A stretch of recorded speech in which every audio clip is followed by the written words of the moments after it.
এইমাত্র পাওয়া খবর, এবার বুবলির মেয়েকে দেখতে অপু বিশ্বাসের সাথে আব্রাহাম খান জয় তার ছোট্ট বোনকে দেখতে আসলেন এবং আব্রাহাম খান জয় বোনকে কোলে নিয়ে মায়ের সামনে কান্না করলেন।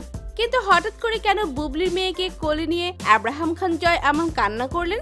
তবে কি অপু বিশ্বাসের কোনো কন্যা সন্তান নেই বলে এমন ভাবে কান্না করলেন আব্রাহাম খান জয়? এবার বুবলির কন্যা সন্তানকে নিয়ে একে বললেন অপু বিশ্বাস। বিস্তারিত জানতে হলে ভিডিওটিতে একটি লাইক দিয়ে ভিডিওটি না টেনে দেখতে থাকুন।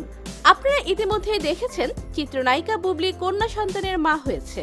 রীতিমতো বুবলির কন্যা সন্তানকে নিয়ে মিডিয়া পাড়া জুড়ে আলোচনা ও সমালোচনা তৈরি হয়েছে।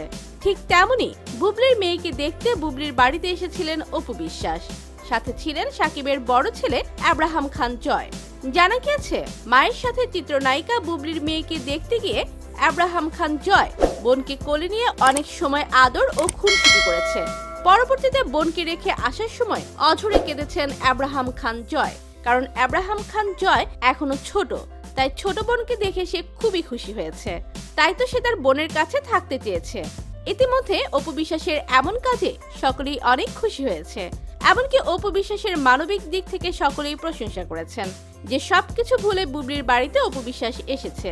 তাই তো অপু বিশ্বাসের এমন কাজে সাকিবও খুব খুশি হয়েছে এবং জানা গিয়েছে সবকিছু ভুলে সাকিব, অপু ও বুবলি আবারও এক হতে চলেছে। তাই তো বর্তমান সময়ে বুবলির কন্যা সন্তান নিয়ে দুই পরিবার এখন এক হওয়ার মুখে। তো বন্ধুরা, বুবলির মেয়েকে দেখতে এসে অপু বিশ্বাসের ছেলে আব্রাহাম খান জয়ের এমন কাজ আপনাদের মতামত কি? আর আপনারা কি চান সবকিছু ভুলে সাকিব, অপু ও বুবলি আবারও এক হয়ে যাক? এই বিষয় নিয়ে আপনাদের মতামত কমেন্টস করে অবশ্যই জানাবেন আমাদেরকে। ভিডিওটি ভালো লাগলে লাইক, কমেন্টস ও শেয়ার করতে ভুলবেন না।